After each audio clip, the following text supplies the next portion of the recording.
Nous sommes très heureux d'accueillir aujourd'hui Bénédicte Bouillot. Pour ceux qui n'ont pas entendu la petite présentation qu'elle nous a faite à la fin de la messe à l'instant, alors je dirais juste que Bénédicte est docteur en philosophie et que c'est la matière qu'elle enseigne au Centre Sèvres, faculté jésuite Ignace de Loyola. C'est quand même pas ce qu'il y a de plus simple. Voilà, très bien. Et membre de la communauté du Chemin Neuf où elle est religieuse. Voilà. Et Bénédicte va nous inviter à mettre nos oreilles dans la Bible pour entendre la question de l'absence de Dieu, question que la Bible s'est posée elle-même tout au long. Voilà, je laisse tout de suite la parole à Bénédicte.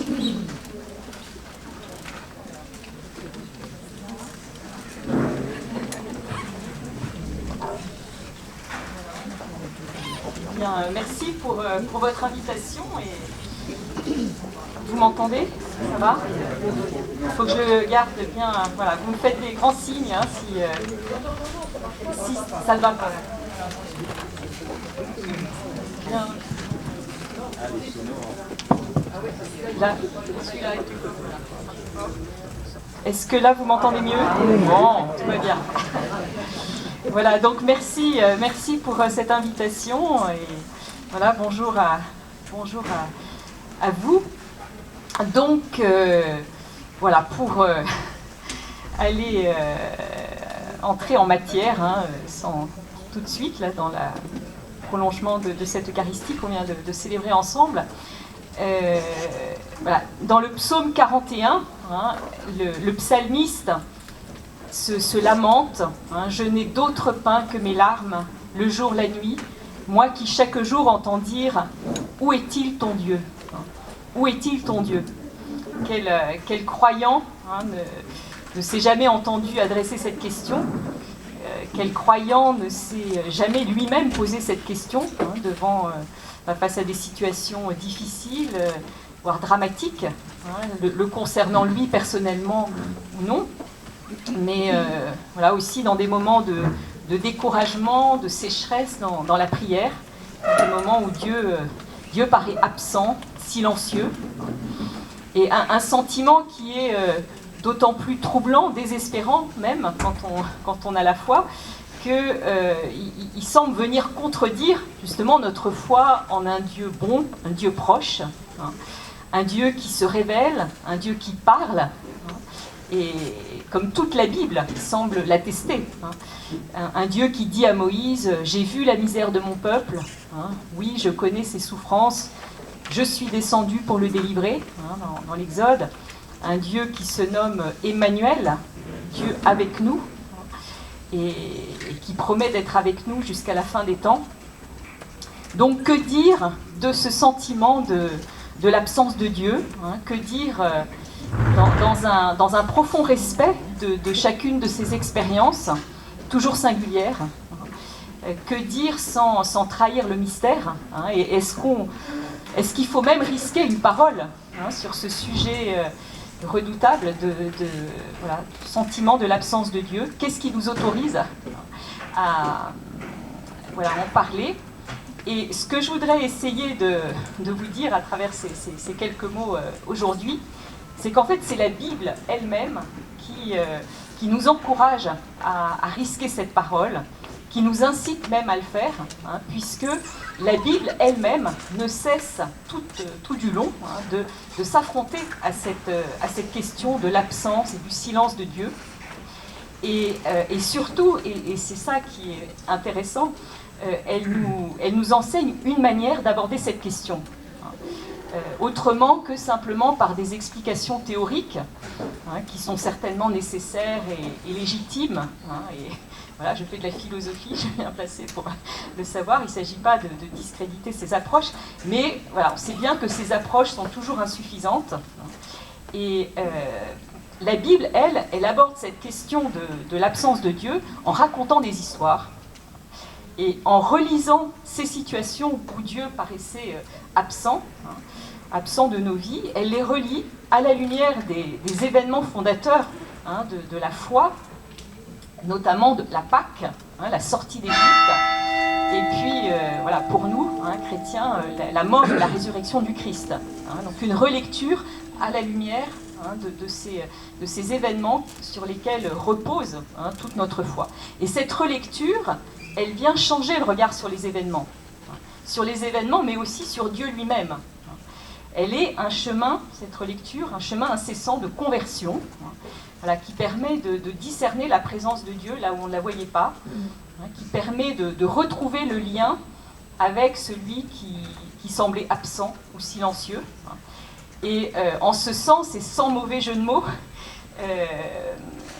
on peut dire que la Bible, vous voyez, nous suggère un lien essentiel entre la relation, vous voyez, au sens de relater un événement, raconter un événement, et puis la relation au sens de relier, relier à Dieu, voilà, retrouver le lien à Dieu, retrouver sa présence. Et c'est ce lien, vous voyez, entre voilà, relater et relier que je voudrais approfondir avec vous, la manière voilà, dont on peut déchiffrer la présence de Dieu à travers une relecture de nos vies à la lumière des Écritures.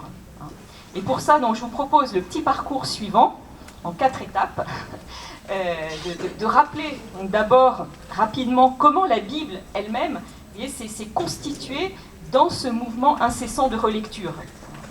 Et puis nous verrons ensuite comment ces récits bibliques peuvent, voilà, ces relectures bibliques deviennent la clé d'interprétation d'autres histoires, nos histoires, d'autres histoires, et je prendrai pour ça l'exemple de la relecture par une théologienne juive des récits d'Auschwitz, voir comment elle discerne à la lumière des Écritures une présence de Dieu à Auschwitz.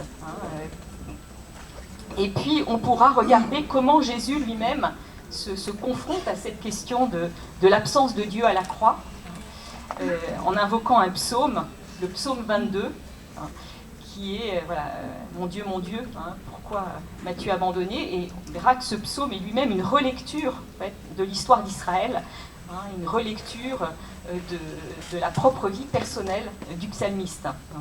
Et puis, voilà, on finira en évoquant l'épisode des pèlerins d'Emmaüs dans l'évangile de Luc, un épisode, bon, vous connaissez probablement, mais quand on le regarde de près, on verra voilà, il y a une succession, un enchevêtrement de récits, de relectures, et c'est voilà, des récits qui vont permettre aux disciples de vivre eux-mêmes une Pâque intérieure, d'ouvrir un passage dans leur cœur, dans leur vie, voilà, un passage du désespoir à l'espérance, un passage du sentiment de l'absence de Dieu à la reconnaissance de sa présence passée, voilà, présente, et la certitude de sa présence à venir.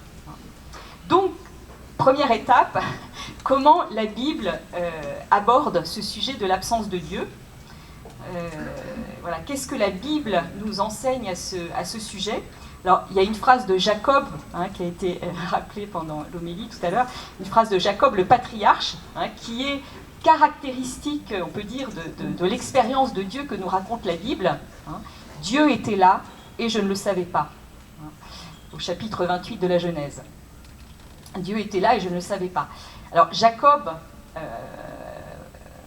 donc dans cet épisode, se trouve à un moment dans une situation apparemment désespérée, puisque Ésaü, son frère, l'a pris en haine, veut le tuer, après que voilà, Jacob lui ait usurpé son droit d'aînesse, vous connaissez l'histoire. Donc Jacob est contraint de fuir son pays, il se retrouve dans une situation de solitude, voilà, de pauvreté, il est parti voilà, sans aucun bien, voilà, bon, il est dans une situation qui a un goût profond d'échec, d'humiliation. Dieu semble bien loin de lui, et puis une nuit, dans sa fuite, il a un songe. Il voit des anges monter et descendre sur une échelle qui relie le ciel et la terre, et il entend le Seigneur lui dire qu'il est le Dieu de ses pères, Dieu d'Abraham et d'Isaac, qu'il est avec lui et qu'il le gardera partout où il ira. Et donc tôt le matin, Jacob se lève, hein, il se souvient de ce songe, et là il est bouleversé par ce qu'il vient de vivre, hein, c'est-à-dire cette prise de conscience de la présence avec lui, dans ce lieu, hein, de Dieu, ce Dieu qui est le Dieu de ses pères, hein, alors même qu'il pensait que ce Dieu l'avait abandonné. Hein. Vraiment, le Seigneur est en ce lieu, hein, dit-il, et je ne le savais pas. Voilà, c'est à l'aube, après coup, après la nuit, hein, que son regard s'ouvre. Hein.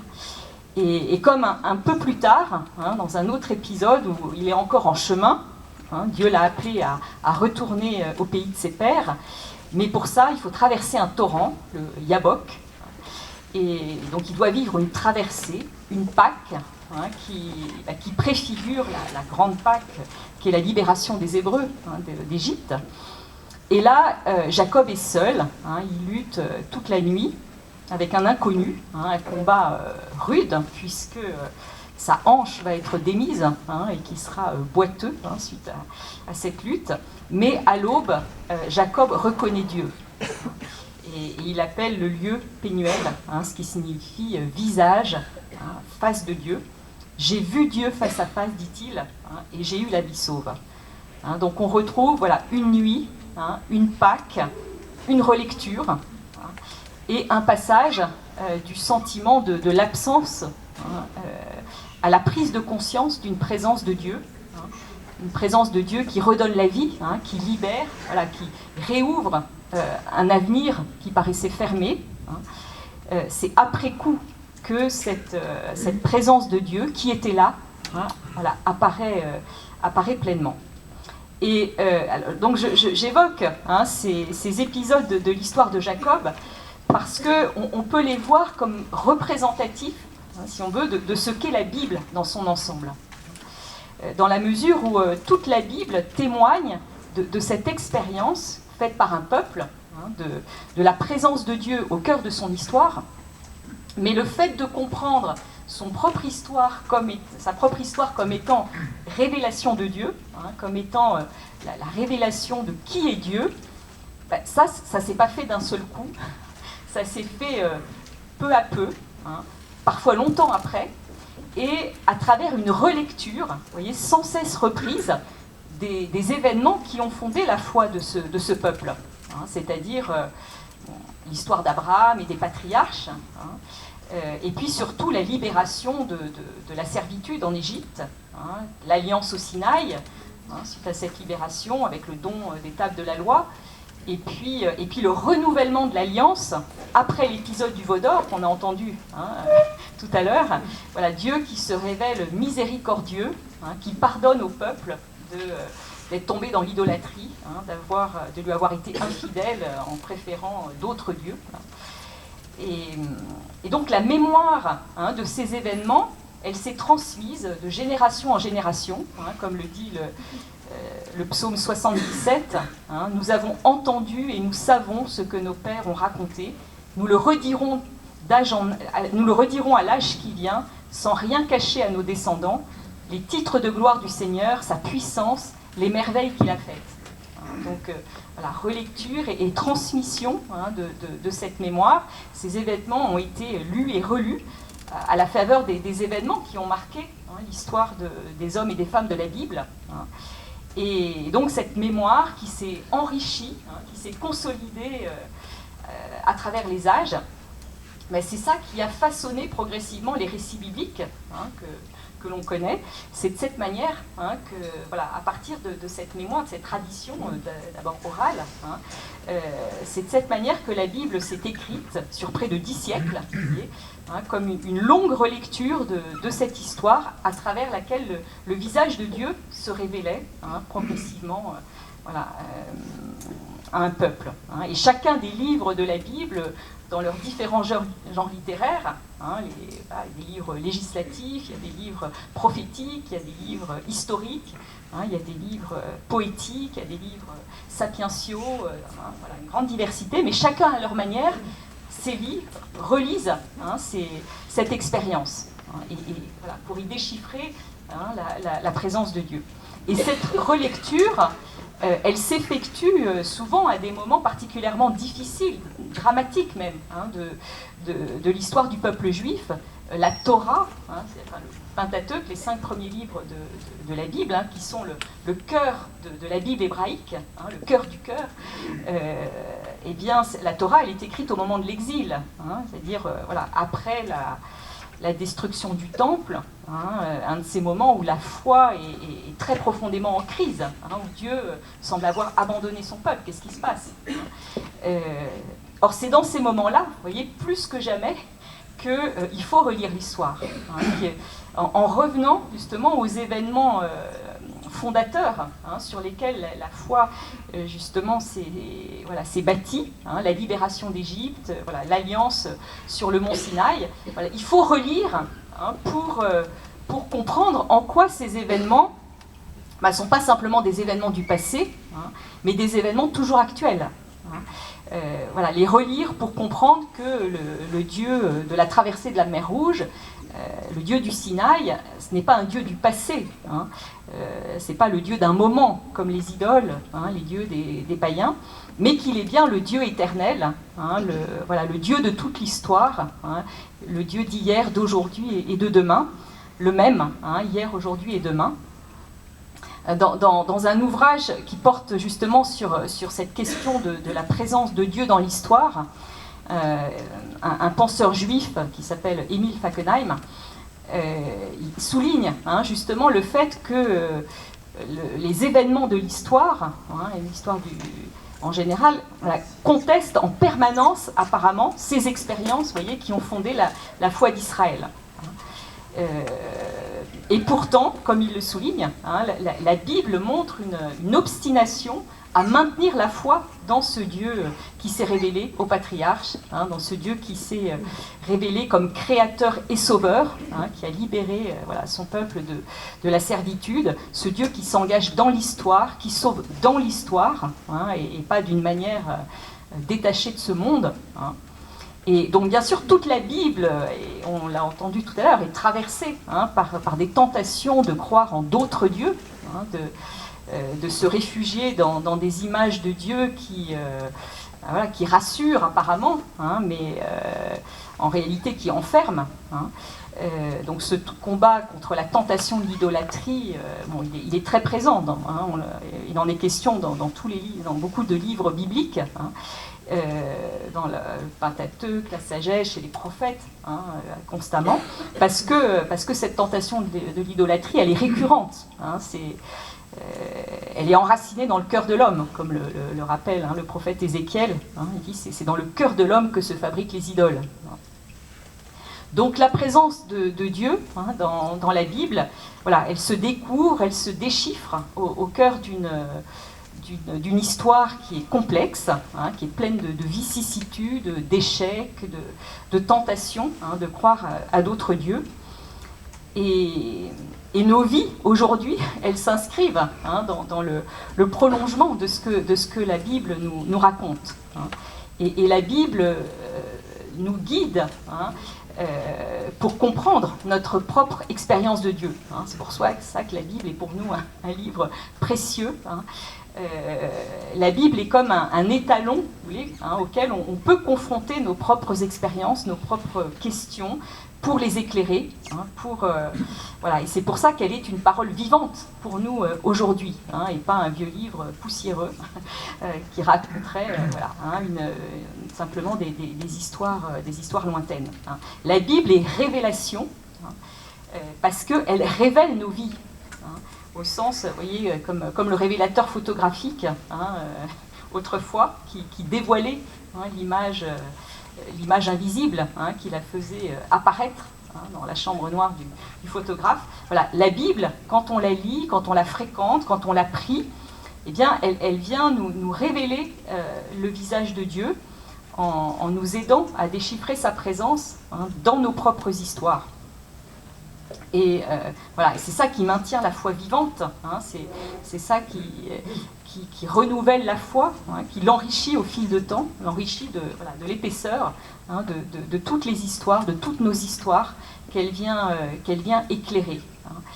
Et comme y insiste donc Fackenheim, c'est cet auteur juif que je citais tout à l'heure, cette foi, justement, pour se maintenir vivante, eh bien, elle doit continuer à s'ouvrir à tout ce qui, dans nos histoires, dans l'histoire du monde, à chaque époque, et donc aujourd'hui encore, voilà, tout ce qui peut sembler en contradiction avec ces expériences qui ont fondé la foi en un Dieu qui sauve, en un Dieu qui libère, qui sauve de la mort et du mal, dans un Dieu présent et agissant.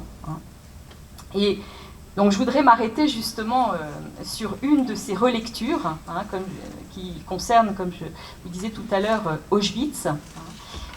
Voilà, un événement donc, qui met radicalement, bien sûr, en cause cette foi en un Dieu présent, en un Dieu qui sauve du mal et de la servitude, qui sauve de l'horreur.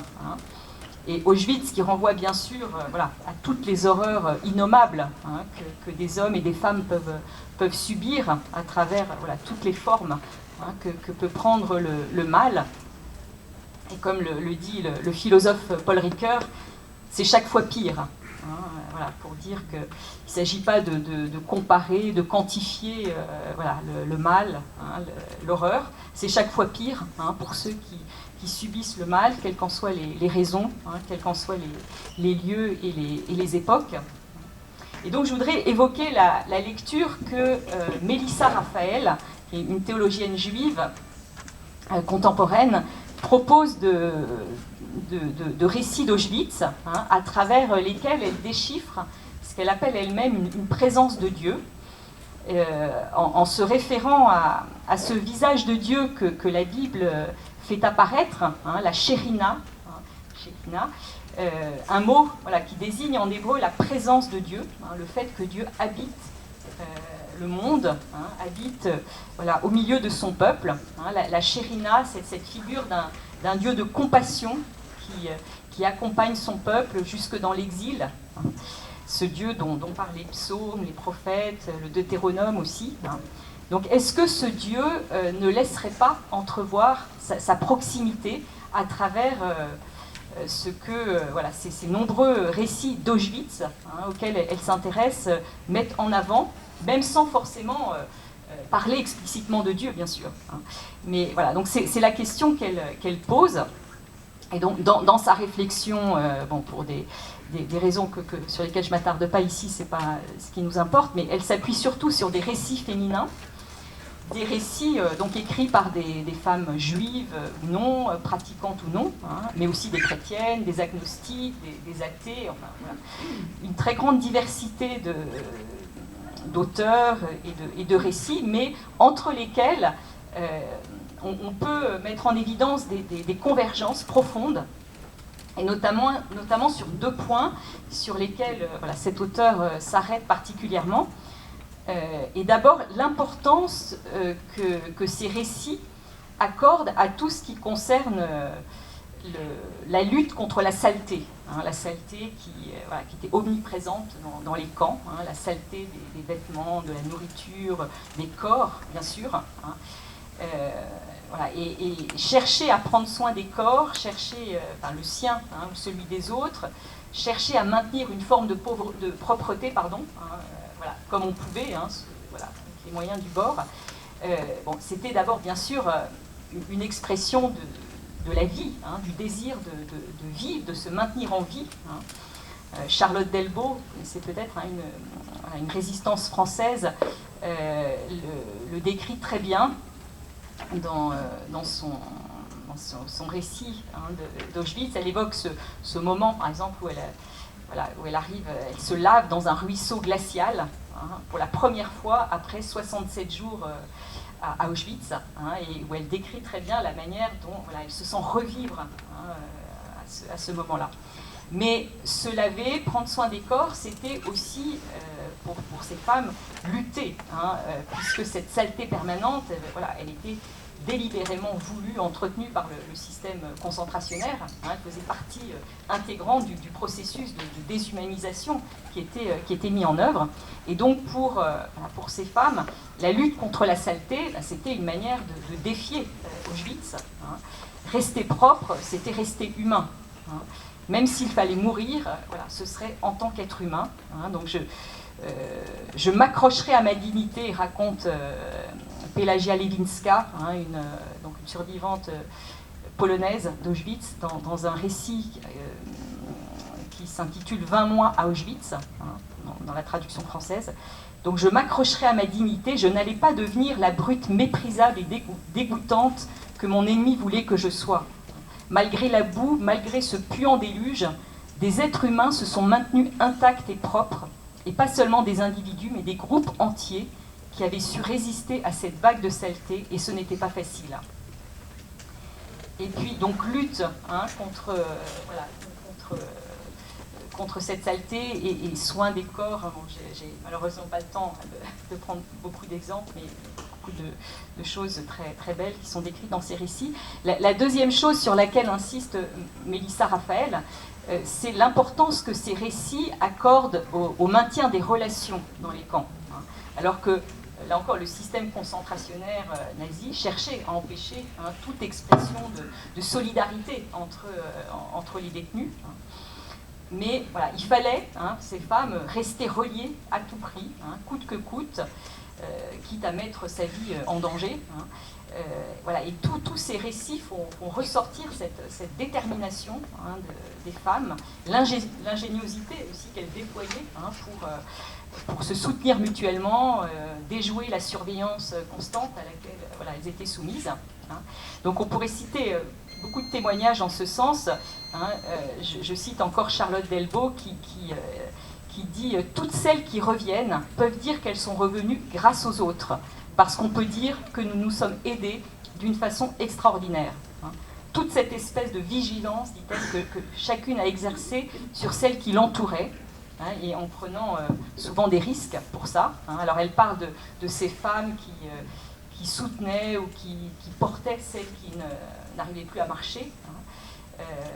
Je la cite encore, elle dit « Nous protégions mutuellement, chacune voulait rester près d'une compagne, qui devant une plus faible pour recevoir les coups à sa place, qui derrière une qui ne pouvait plus courir pour la retenir si elle tombait. » Voilà, et elle évoque aussi ce moment où son amie Lulu échange son outil hein, contre un autre plus léger.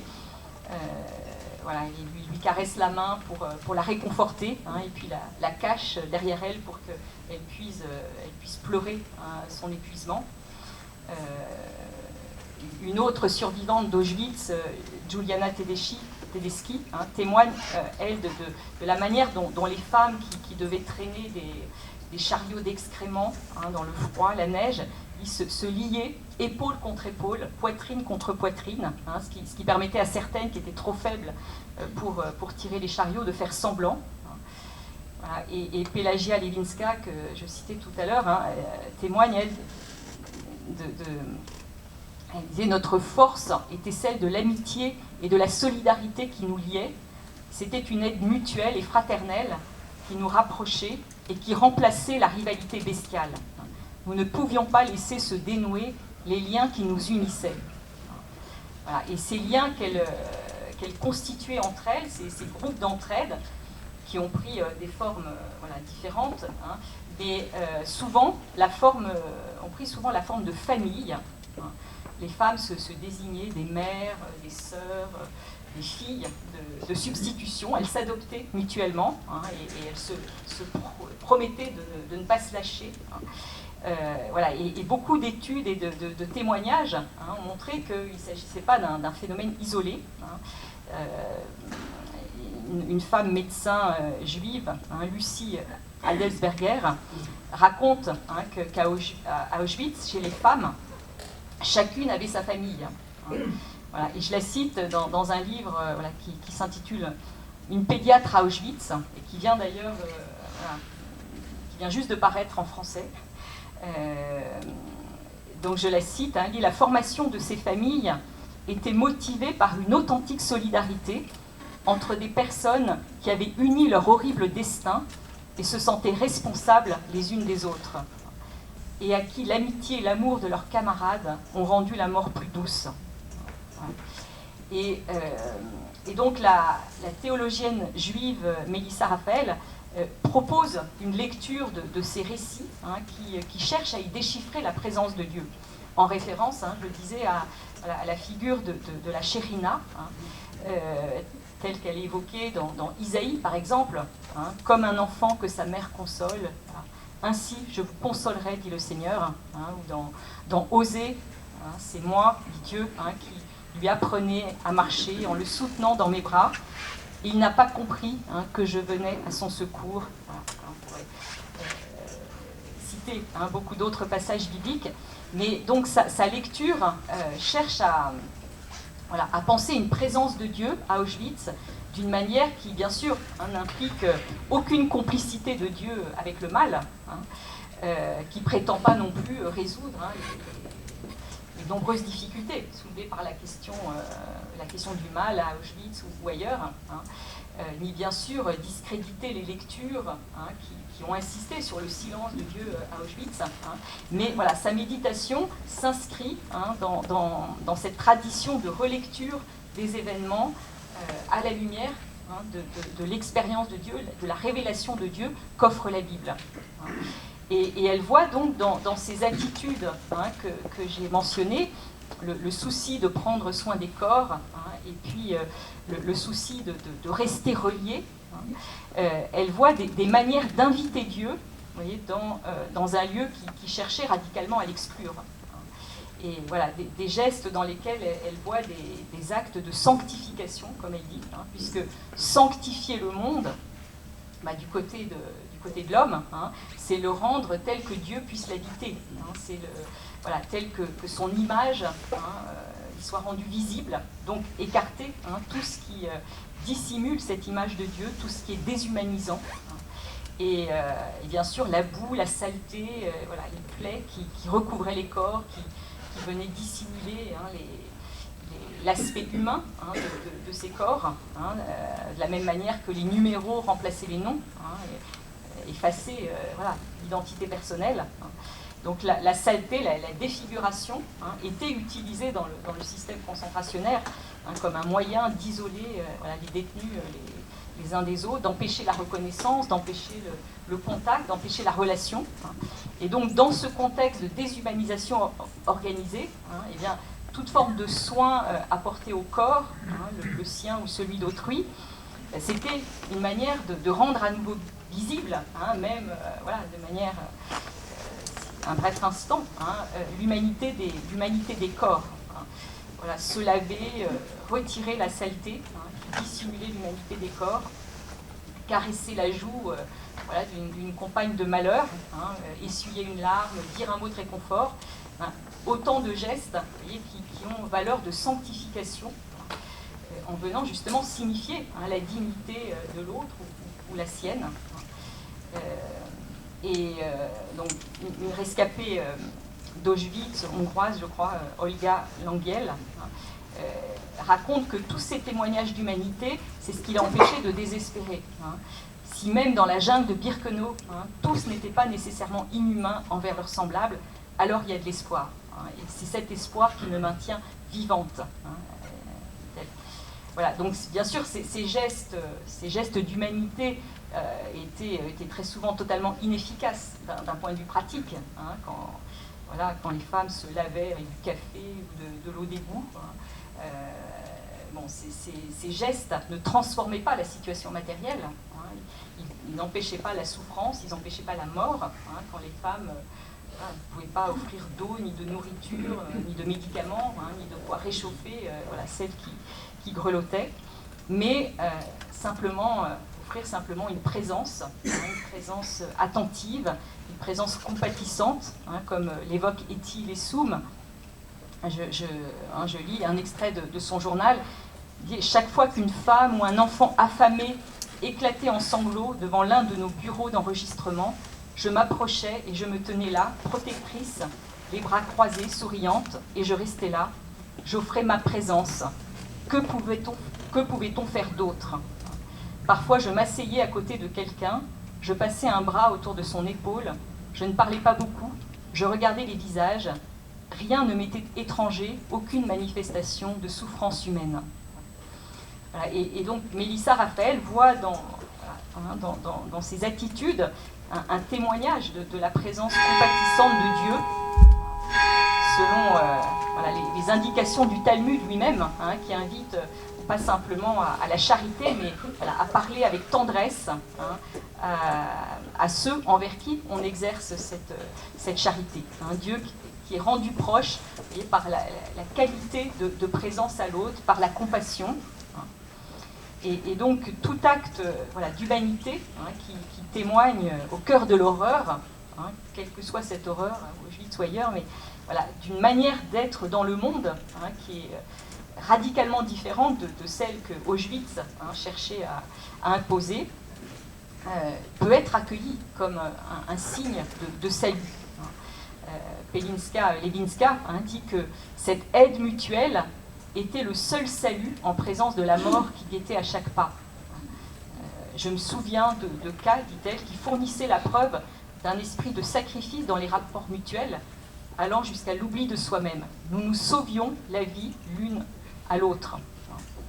Nous ne nous bornions pas à agir ainsi seulement à l'intérieur de notre groupe, mais nous tendions encore la main tout autour de nous. Voilà, autant de gestes qui manifestent cette petite bonté qu'évoque Vassili Grossman dans son roman Vie et destin. Vous connaissez peut-être cette petite bonté insensée, dit-il, absurde, impuissante, mais invincible, et qui témoigne, dit-il, de cet humain qui continue invinciblement à vivre en l'homme, même au bord de la fosse sanglante, même à l'entrée de la chambre à gaz. Voilà, cet humain qui ne peut pas être anéanti, et, voilà, et cette petite bonté qui nourrit l'espérance, puisqu'elle témoigne du fait que, comme il le dit, ce n'était pas l'homme qui était impuissant dans sa lutte contre le mal, ce n'était pas l'homme qui était impuissant dans sa lutte contre le mal, mais c'était le mal qui était impuissant dans sa lutte contre l'homme. C'était le mal qui était impuissant dans sa lutte contre l'homme. Voilà, et Levinska dit un peu dans le même sens, il n'existe pas de conditions qui puissent paralyser toute lutte contre le mal, contre l'abaissement de l'homme. Voilà, c'est de cela, alors c'est pas des formules théoriques, c'est voilà, des témoignages d'hommes et de femmes qui ont traversé ces situations terribles. Et c'est là qu'on peut voir une manifestation de la présence de Dieu, une manifestation de la force de salut de Dieu. Cette force qu'Eti Ilesum sent en elle, voilà, une force qu'elle sent en elle-même, et qui est plus grande qu'elle, qui vient d'ailleurs. Cette force qui ne la sauve pas de l'horreur, mais qui la sauve dans cette horreur, en lui permettant voilà, de continuer à aimer plutôt que de haïr, en lui permettant de rester humaine, de ne pas se plier à la loi déshumanisante qu'on cherche à lui imposer. Alors, je regarde. Ça va. Troisième étape dans notre petit parcours. Est-ce que ce n'est pas précisément cette attitude dont témoigne Jésus sur la croix, lui qui à aucun moment ne répond au mal par le mal, à la violence par la violence, mais qui demande au contraire à son Père de pardonner ceux qui le condamnent à mort, dans l'humiliation, la souffrance la plus terrible qui soit. Jésus qui continue de s'adresser au Père, alors que tout semble s'anéantir dans cette heure où il est sur la croix. Il est midi, nous dit l'Évangile, et pourtant voilà, les ténèbres s'abattent sur le monde, le voile du temple se déchire. Il ne reste qu'une chose, Jésus qui s'adresse à son Père. Voilà, Père, en tes mains, je remets mon esprit. La seule chose qui subsiste, c'est voilà, ce lien de Jésus à son Père, comme si voilà, cette relation de Jésus à son Père était le socle de tout, ce qui tient le monde. Voilà, donc ce qui demeure, la possibilité, on témoigne de Jésus, de tout remettre entre les mains du Père, de s'adresser à lui, même si c'est pour crier sa détresse. Mon Dieu, pourquoi m'as-tu abandonné? Alors ce cri de Jésus, on disait tout à l'heure, il reprend donc les mots d'un psaume, le psaume 22, que Jésus connaissait par cœur, mais même si, voilà, à ce moment-là, il n'a probablement pas la force de le réciter jusqu'au bout. Or, ce psaume, c'est très intéressant par rapport à notre, à notre question, puisqu'il se présente justement comme une relecture dans la foi, par le psalmiste, de l'histoire du peuple juif, et ensuite une relecture par le psalmiste de sa propre histoire personnelle. Donc celui qui prie commence par exprimer son sentiment d'être abandonné de Dieu. Mon Dieu, pourquoi m'as-tu abandonné? Le salut est loin de moi. Mon Dieu, j'appelle tout le jour et tu ne réponds pas. C'est les 2 premiers versets. Et puis, sa prière va laisser remonter toute la mémoire de l'histoire du peuple juif, et dont, dit le psalmiste, ce peuple dont la confiance n'a jamais été déçue. C'est en toi que nos pères espéraient, dit-il. Ils espéraient et tu les délivrais. Quand ils criaient vers toi, ils échappaient. En toi, ils espéraient et ils n'étaient pas déçus. Et puis, donc, ce temps de la mémoire, de l'histoire de son peuple, la mémoire de la foi, de la confiance qui n'a pas été trahie par ce Dieu de l'Alliance. Et puis, c'est sa propre vie, depuis sa naissance, que relie le psalmiste. C'est toi qui m'as tiré du ventre de ma mère, qui m'as mis en sûreté entre ses bras. À toi je fus confié dès ma naissance. Dès le ventre de ma mère, tu es mon Dieu. Mystérieusement, en se remémorant tout ce que Dieu a fait pour lui depuis sa naissance, on voit que la confiance renaît. Et le psalmiste voit que sa disposition intérieure change, la confiance renaît, et ce Dieu qui a été avec lui finalement quand il relit son histoire, ce Dieu, il l'appelle à l'aide dans ce moment où il est cerné, encerclé par ceux qui veulent sa perte. Donc ne sois pas loin, dit à Dieu, je n'ai personne pour m'aider. Donc d'un côté, le psalmiste est complètement cerné par ceux qui veulent sa perte, et puis de l'autre, mystérieusement, Dieu est là, et il s'adresse à lui dans la confiance. Oui, des chiens me cernent, une bande de vauriens m'entoure, mais toi, Seigneur, ne sois pas loin, ô ma force, viens vite à mon aide, arrache-moi aux griffes du chien, etc. Je ne lis pas tous les versets du psaume. Et puis, mystérieusement, dans le psaume, cette exclamation, tu m'as répondu. La prière, qui était d'abord donc un cri de désespoir vers Dieu, puis qui est devenue une supplique, Dieu viens à mon aide, et bien tout d'un coup, après cette exclamation, cette présence de Dieu retrouvée, tu m'as répondu, la prière va devenir louange, une louange partagée avec des frères. Le psaume dit, car Dieu n'a pas rejeté, il n'a pas réprouvé le malheureux dans sa misère, il ne s'est pas voilé la face devant lui, mais il entend sa plainte. Tu seras ma louange dans la grande assemblée, devant ceux qui te craignent, je tiendrai mes promesses, etc.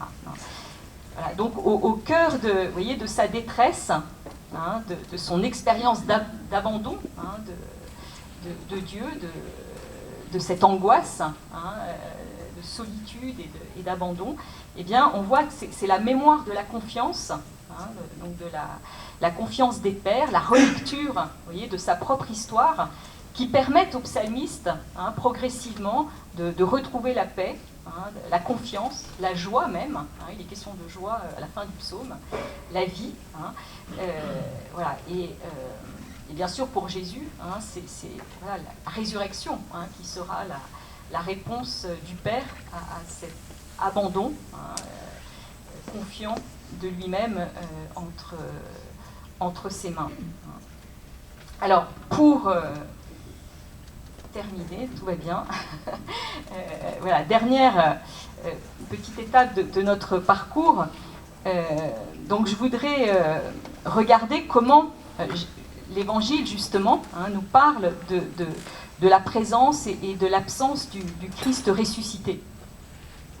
Et je voudrais terminer avec ce passage qui est très significatif par rapport à tout ce qu'on vient d'évoquer, qui est le récit des pèlerins d'Emmaüs, dans l'Évangile de Luc, au chapitre 24, dans lequel, épisode dans lequel il y a, selon une formule de Paul Baudiquet, ce prêtre, un grand amoureux de Rembrandt, qui a cette formule que je trouve très juste, il parle de l'épisode d'Emmaüs en disant il y a là tout de nous et tout de Dieu.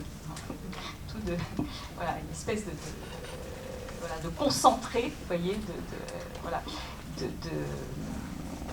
d'humanité et de révélation de l'humanité et de la divinité. Donc, c'est le soir de la résurrection. Je pense que la plupart d'entre vous connaissez cet épisode. Deux hommes marchent sur la route de Jérusalem à Emmaüs. Ils discutent entre eux de ce qui vient d'arriver à Jésus, dont ils étaient des disciples. Et puis ils sont rejoints par un inconnu sur le chemin. Et à partir de là, le récit va être un enchaînement de récits et de relectures.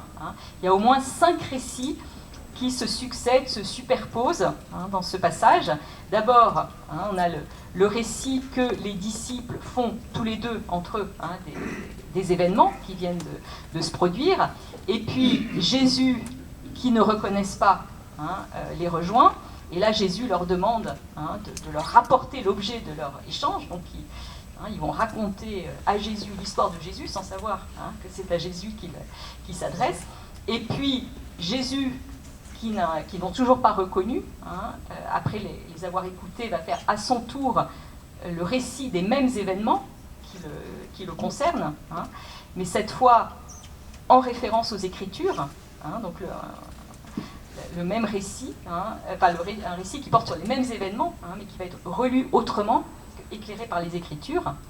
Et puis donc les disciples vont finir par reconnaître Jésus à la fraction du pain, et à ce moment-là, Jésus disparaît de leurs yeux, mais les disciples qui l'ont reconnu vont relire, à la lumière de ce qui vient de se passer, ils vont relire ce qu'ils ont vécu eux-mêmes, leurs pensées, leurs sentiments, pendant qu'ils écoutaient Jésus leur faire le récit des événements. Et finalement, une fois retournés à Jérusalem, les disciples vont faire un nouveau récit de tout ce qui s'est passé sur le chemin aux autres disciples, qui vont devenir eux-mêmes témoins de la résurrection. Donc vous voyez, il y a un enchevêtrement de récits et de relectures autour de cette question de l'absence et de la présence de Jésus, autour de l'aveuglement et de la reconnaissance. Et à travers, vous voyez, cet enchevêtrement de récits, le passage, un passage de la mort à la vie.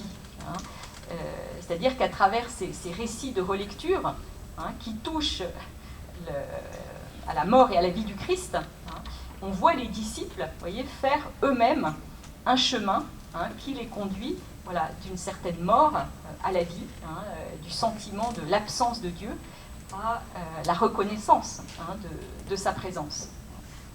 Donc un chemin intérieur. Alors, si on entre un petit peu plus dans les détails, puisqu'il nous reste un petit peu de temps, donc je prends ces récits successifs, vous voyez, pour montrer ce qui les caractérise chacun, et bien faire apparaître qu'il y a relecture et relecture. Le premier récit, donc, c'est celui de ces deux disciples qui parlent entre eux de tout ce qui s'est passé. Jésus qui les rejoint ne leur propose pas d'emblée une réponse à toutes leurs questions, il ne leur explique pas d'emblée ce qui est arrivé, mais il les interroge. De quoi parliez-vous? Et il prend le temps de les écouter, d'écouter leur récit des événements, avec l'expression de toutes leurs attentes, toute l'espérance qu'ils avaient mis dans Jésus.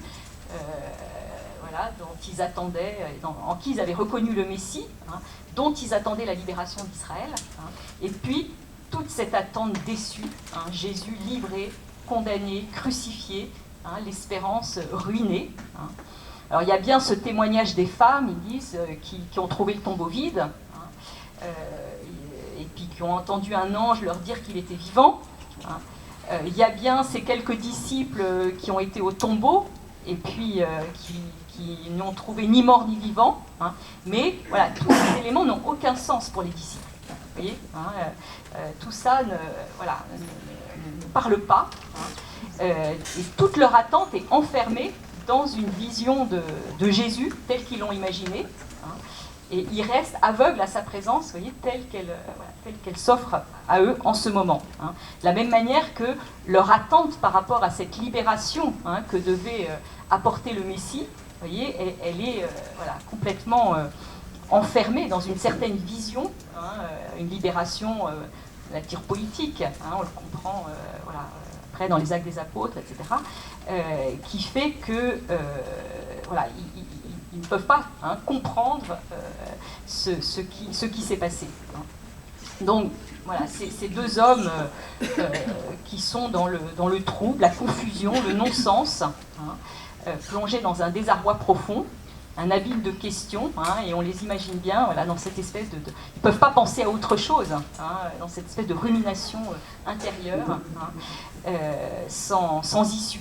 Et puis Jésus, hein, après les avoir écoutés, intervient, esprit sans intelligence, hein, comme votre cœur est lent à croire en tout ce que les prophètes ont dit. Hein. Et Jésus donc va évoquer, hein, les mêmes événements, la mort, le tombeau vide, etc., mais proposer un autre récit, hein, à la lumière des Écritures, et un récit qui va donner du sens à ce qui n'en avait pas. Hein. Ne fallait-il pas que le Christ souffrit cela pour entrer dans sa gloire, hein, et partant de Moïse et de tous les prophètes, il leur interpréta dans toute l'Écriture ce qui le concernait. Hein. Voilà, en fait, Jésus va donner une leçon d'interprétation des Écritures à ses disciples. Hein. Alors il y aurait beaucoup de choses à dire là-dessus, hein, mais pour désigner l'écriture d'abord, hein, Jésus va employer une expression qui est très caractéristique du judaïsme, la loi, les prophètes et les psaumes, hein, pour dire que voilà, ça renvoie, hein, aux trois grandes parties de l'écriture, et ce que Jésus, hein, faire comprendre à ses disciples, c'est que c'est l'écriture, vous voyez, prise dans son ensemble, au-delà de tel ou tel passage particulier, c'est toute l'écriture, hein, qui annonce sa mort et sa résurrection, et qui permet de donner un sens à ces événements, hein, en même temps que ces événements réciproquement éclairent, hein, les Écritures. Et cette interprétation, vous voyez, que fait Jésus des Écritures, des événements à la lumière des Écritures, ça s'apparente à un procédé de lecture de l'Écriture dans le judaïsme, qui est le Midrash. Hein. Le Midrash, dont le fondement, hein, justement, c'est cette idée qu'on n'a pas accès immédiatement, vous voyez, au sens de l'Écriture. Hein. Le sens des Écritures, vous voyez, résiste à une lecture trop hâtive, hein, parce que ce sens, il se dévoile, mais tout en restant caché. Hein. Il y a aussi un mystère de présence et d'absence, vous voyez, dans l'écriture. Hein, le texte, hein, n'est jamais pleinement transparent, pleinement lisible. Hein. Donc il faut l'interpréter. Hein, et la tradition, hein, lui, il y a toujours au moins deux textes. Voilà, il y a le texte, hein, qu'on a sous les yeux, qu'il s'agit de lire et de respecter à la lettre, hein, comme le dit Jésus. Et puis il y a le texte qu'il faut faire naître par la lecture, par l'interprétation. Hein. Et cette interprétation, hein, elle suppose en fait deux grands procédés. Hein, d'une part le dialogue, hein, avec la tradition, parce que hein, dans la tradition juive, chacun a une part du sens. Vous voyez, chacun personnellement, l'écriture, hein, a une saveur particulière pour chacun, hein, et chacun, à la lumière de ce qu'il est, de sa propre histoire, vous voyez, va faire surgir un sens, hein, un sens de l'écriture qui est inépuisable. Hein. Et puis l'autre procédé d'interprétation, c'est de mettre en relation, vous voyez, différentes parties de l'écriture, hein, pour montrer que voilà, l'écriture a un sens inépuisable et en même temps, toute l'écriture converge en un sens unifié. Vous voyez, hein. Voilà, et donc, une des manières de faire ressortir cette unité du texte, c'est ce que la tradition juive appelle le collier, hein, le harisa en hébreu. Hein. Donc on rassemble, vous voyez, des textes bibliques qui ont un certain nombre de points communs et puis qui appartiennent aux trois grandes parties de l'écriture, hein, la loi, les prophètes et les psaumes, et de manière, vous voyez, à faire ressortir, hein, un sens vers lequel converge toute l'écriture. Hein. Et là, sur le chemin d'Emmaüs, eh bien, on voit Jésus très ce collier, hein, on pourrait dire, de la loi de Moïse, des prophètes et des psaumes, voilà, pour éclairer, vous voyez, par les Écritures, hein, les événements de sa mort et de sa résurrection. Hein. Et par exemple, voilà, ce collier qu'il dresse, hein, c'est autour de cette notion de troisième jour. Hein, voilà. C'est très intéressant, vous voyez, dans le texte, les disciples, hein, parlent du troisième jour. Il dit, nous espérions que c'était lui qui allait délivrer Israël, hein, mais voici le troisième jour qui passe depuis que c'est arrivé. Donc ils évoquent le troisième jour, mais voilà, ils ne savent pas l'interpréter. Hein. Jésus reprend, vous voyez, cette expression qui est très chargée de sens dans la Bible. Hein. Vous pouvez aller rechercher vous-même dans la Bible tout ce qui se passe le troisième jour. Hein. Voilà, il y a toujours un lien dans la Bible, hein, je ne vais pas mentionner tous les épisodes, mais vous en avez une multitude, hein, toujours un lien entre le troisième jour et le retour à la vie. Hein, c'est le troisième jour que Jonas sort de la baleine, etc. Hein. Bon, mais il se passe plein de choses dans la Bible et je vous laisse le soin d'aller le rechercher. Hein, donc voilà, Jésus, hein, va éclairer, vous voyez, le sens de ce troisième jour. Alors tout ça ne va pas suffire à ouvrir totalement, hein, les yeux des deux disciples, même si voilà, leur disposition intérieure a changé. Hein, le geste décisif, ça va être, voilà, qui va permettre la reconnaissance, hein, ça va être la fraction du pain. Et puis au moment où ils le reconnaissent, hein, Jésus disparaît.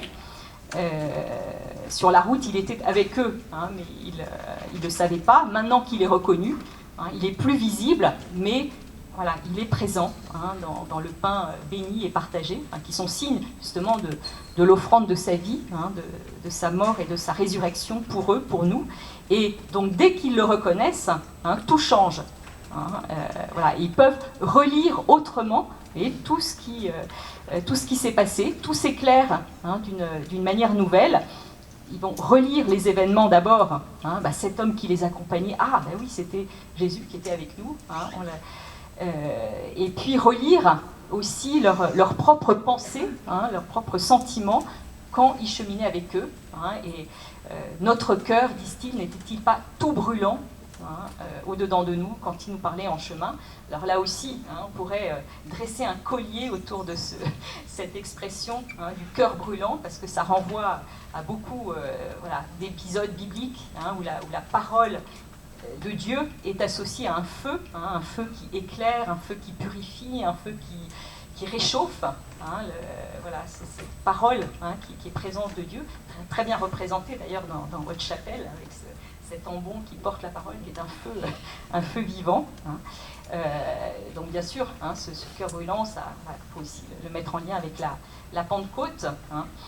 Mais voilà, le récit, hein, donc d'Emmaüs qui relate, hein, cette transformation intérieure des disciples, hein, transformation de l'esprit et du cœur, hein, qui s'ouvre à cette présence du Dieu vivant, qui n'est pas une présence visible. C'est pas cette présence qu'ils recherchaient, un peu comme une idole finalement, hein, et voilà, qui leur empêchait, hein, de reconnaître cette présence. Dieu vient cacher, hein, en quelque sorte caché à nos yeux, parce que Dieu est toujours autre. Hein. Oui, vraiment, tu es un Dieu caché, hein, dit le livre d'Isaïe. Hein. Plus Dieu s'approche, plus il nous déroute, plus il nous surprend, hein, parce que, voilà, comme le redira saint Paul, hein, c'est ce que l'esprit de l'homme, le cœur de l'homme ne pouvait pas imaginer. Hein. Donc chercher la présence de Dieu dans nos vies, hein, pour terminer, voilà, c'est un passage permanent, hein, ce que la Bible nous enseigne, un passage permanent de la découverte à une nouvelle recherche de Dieu, hein, Dieu qui est toujours autre dans son amour inépuisable. Hein, c'est ce mouvement aussi que décrit le Cantique des Cantiques, hein, voilà, où le bien-aimé, la bien-aimée ne cesse de se perdre et de se retrouver. Hein, c'est le mouvement que décrivent les mystiques, comme Jean de la Croix, hein, qui parle de ce Dieu qui se laisse toujours chercher. Grégoire de Nice, hein, dit dans le même sens à propos de cette recherche de Dieu que comme ce qui est recherché ne comporte pas de limite, Dieu dans sa grandeur, son amour inépuisable, eh bien, celui qui cherche Dieu ne s'arrête jamais, hein, d'aller de commencement en commencement, par des commencements, hein, qui n'ont jamais de fin. Hein, comme si, voilà, et donc, pour terminer vraiment, voilà, hein, on peut dire que ce que je voulais mettre en avant, hein, à travers ces quelques mots, c'est la manière, vous voyez, dont la Bible, hein, nous enseigne que entrer dans cette présence de Dieu qui est là, hein, c'est tout un chemin qui ne va pas sans un rapport aux Écritures. Hein. Nous avons besoin des Écritures pour déchiffrer la présence de Dieu dans nos vies. Voilà, reprendre, méditer les Écritures, hein, jusqu'à ce qu'elles imprègnent totalement notre esprit, notre cœur, qu'elles deviennent voilà, la mémoire de notre cœur. Hein. Nous avons besoin de l'Esprit du Christ qui nous aide à interpréter ces Écritures. Hein. Et puis, voilà, ce déchiffrement de la présence de Dieu dans nos vies, ça ne va pas sans l'épaisseur d'une mémoire. Hein. Voilà, la Bible, hein, nous rappelle l'importance de la richesse de la relecture, hein, et c'est certainement une chose importante à entendre voilà, aujourd'hui, hein, dans un contexte culturel où on a un peu tendance à privilégier l'instant, hein, sur la durée. Hein. Alors bien sûr, cette mémoire, hein, qu'il s'agit de cultiver, c'est pas n'importe quelle mémoire, hein, parce qu'il y a des ambiguïtés de la mémoire, et le récit d'Emmaüs nous le rappelle. Hein.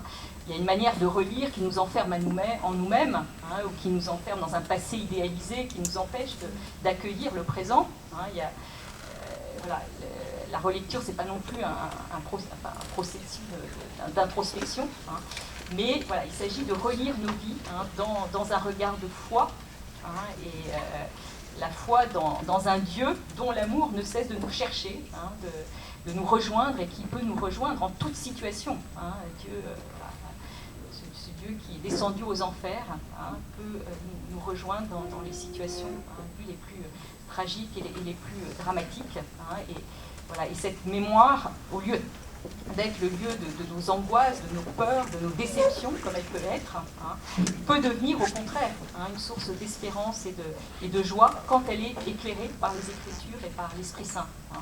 Voilà, et là, vous en avez des témoignages nombreux dans la vie, hein, dans la tradition de l'Église. Augustin, Thérèse d'Avila, Ignace de Loyola, hein, là, qui ont relu leur vie, hein, pour discerner la présence de Dieu, hein, dans un acte aussi de louange, de gratitude et de reconnaissance. Voilà, pardonnez-moi, j'étais un peu longue. Voilà. Merci.